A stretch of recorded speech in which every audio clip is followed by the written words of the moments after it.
अर्जुन ने अपने आप को श्री कृष्ण को समर्पित कर दिया था। अर्जुन होता हुआ भी नहीं था, इसलिए कि उसने जो कुछ किया अर्जुन के रूप में नहीं, श्री कृष्ण के सेवक के रूप में किया। सेवक की चिंता स्वामी की चिंता बन जाती है। अर्जुन का युद्ध अपना ही पुत्र बर्बुवाहन के साथ हो गया, जिसने अर्जुन का सिर धड़ से अलग कर दिया और कृष्ण दौड़े चले आए। उनके प्रिय सखा और भक्त के प्राण जब संकट में पड़ गए थे, अश्वमेध यज्ञ का घोड़ा बर्बुवाहन ने पकड़ लिया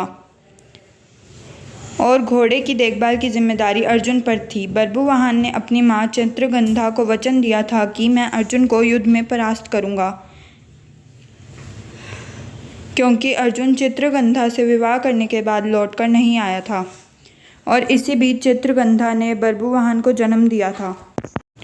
चित्रगंधा अर्जुन से नाराज थी और उसने अपने पुत्र को यह तो कह दिया था कि तुमने अर्जुन को परास्त करना है, लेकिन यह नहीं बताया था कि अर्जुन ही तुम्हारे पिता हैं। और बर्बुवाहन मन में अर्जुन को परास्त करने के लिए संकल्प लिए ही बड़ा हुआ। शस्त्र विद्या सीखी, कामाख्या देवी से दिव्य बाण भी प्राप्त किया अर्जुन के वध के लिए। और अब बर्बुवाहन ने अश्वमेध के अश्व को पकड़ लिया तो अर्जुन से युद्ध असंभव भावी हो गया। भीम को बर्बुवाहन ने मूर्छित कर दिया और फिर अर्जुन और बर्बुवाहन का भीषण संग्राम हुआ।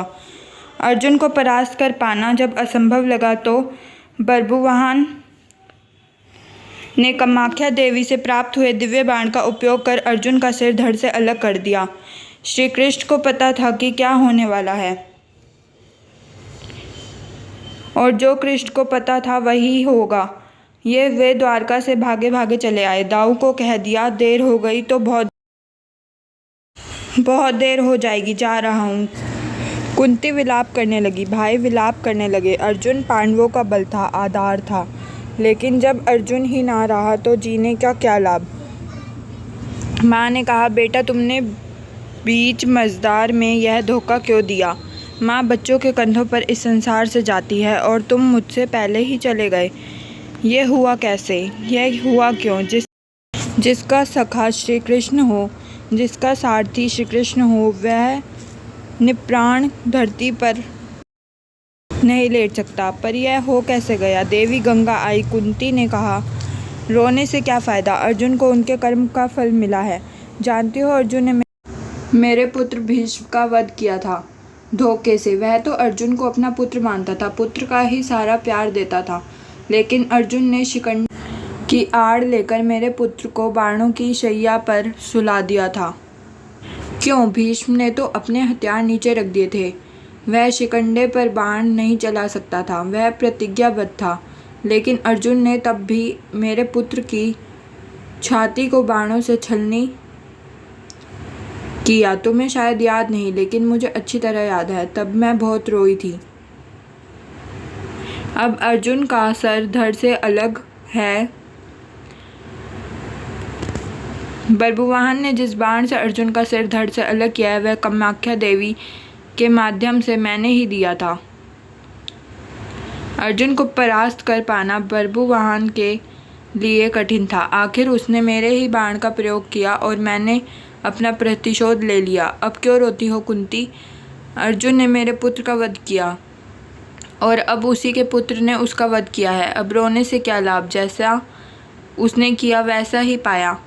मैंने अपना प्रतिशोध ले लिया।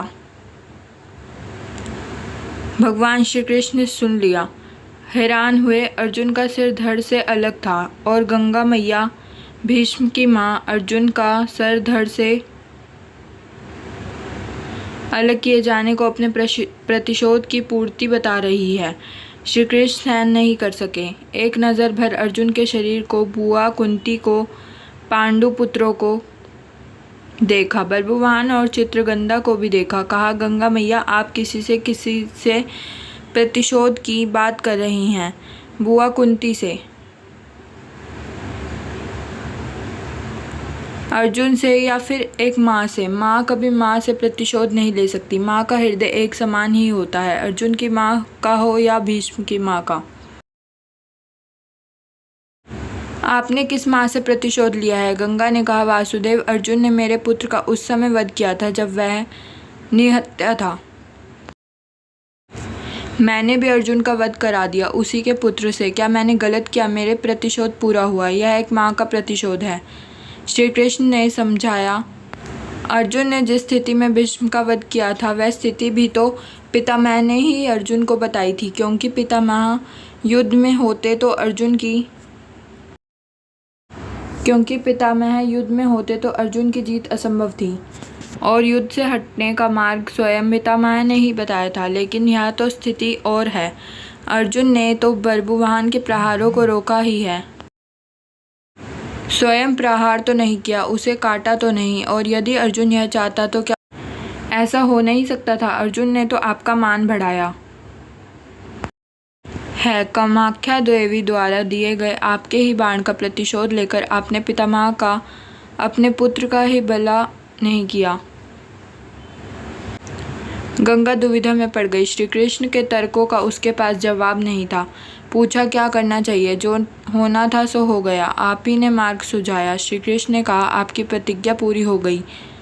उपाय तो किया ही जा सकता है, कोई रास्ता तो होता ही है। जो प्रतिज्ञा आपने की वह तो पूरी हो ही गई।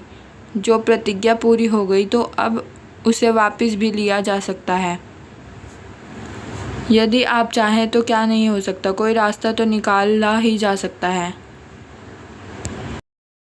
गंगा की समझ में बात आ गई और माँ गंगा ने अर्जुन का सिर धड़ से जोड़ने का मार्ग सुझा दिया। यह कृष्ण के तर्कों का कमाल था। जिस पर श्री कृष्ण की कृपा हो, जिसने अपने आप को श्री कृष्ण को सौंप रखा हो, अपनी चिंताएं सौंप दी हों, अपना जीवन सौंप दिया हो, अपना सर्वस्व सौंप दिया हो, उसकी रक्षा के लिए भगवान श्री कृष्ण बिना बुलाए चले आते हैं। द्वारिका से चलने पर दाऊ ने कहा था, कान्हा अब अर्जुन और उसके पुत्र के बीच युद्ध है, कौरवों के साथ नहीं, फिर क्यों जा रहे हो? तो श्री कृष्ण ने कहा था, दाऊ अर्जुन को पता नहीं है कि वह जिससे युद्ध कर रहा है वह उसका पुत्र है, इसलिए अनर्थ हो जाएगा और मैं अर्जुन को अकेला नहीं छोड़ सकता। भगवान और भक्त का नाता ही ऐसा है, दोनों में दूरी नहीं होती और जब भक्त के प्राण संकट में हो तो भगवान चुप नहीं बैठ सकते। अर्जुन का सारा भाव हो और कृष्ण दूर रहें, यह हो ही नहीं सकता। याद रखें, जिसे श्री कृष्ण मारना चाहे कोई बचा नहीं सकता और जिसे वह बचाना चाहे उसे कोई मार नहीं सकता। अर्जुन और श्री कृष्ण एक ही हैं, नर और नारायण।